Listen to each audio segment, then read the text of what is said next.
mapenzi awo vakawana muvarora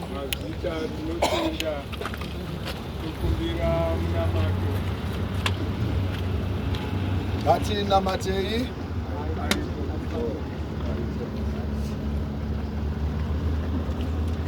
uNkulunkulu endaweni zonke sithanda ukukudumisa Somanda wena osumfikisile uTendai elizweni lakibo eleZimbabwe evela eSouth Africa emsebenzini. Siyadumisa indlela oliphe yona. Sithanda ukukudumisa njalo Nkulunkulu uTendai kazange afihle ithalenta lakhe ompha lona ekudlala ibhola. Namhla uyaziwa emazweni amaningi ngoba wazinikela ukuba enze ithalenta lakhe libe segcekeni. Namba abantwana beZimbabwe kibo belenjabulo enkulu bezomhlangabeza. Nkulunkulu siyadumisa ukuba wena nguwe okhokheleleyo indlela yabantu.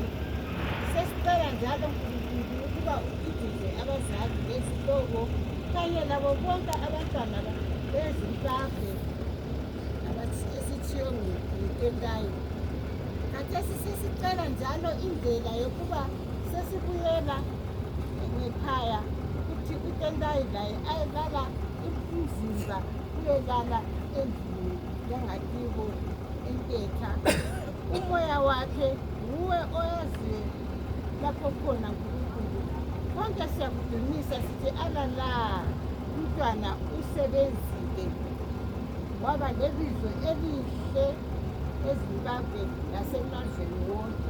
Sengani ungaba lathi ngasisuka khonapha khokelele njalo izimota zonke ezisuka ukuba lapha ziphelekezela zisiyafika ngekhaya umuwe njalo ushayeli ngokungapheliyo.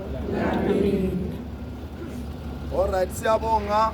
Ezako-Dove ziyabe zilandelana phambili, singabi labantu aba-encroach izimota, sibe le-one convoy shatedzana takangoda kusvika tanosvika kwaDove totera mumashure pasawane vano-encroacha muconvoy yedu.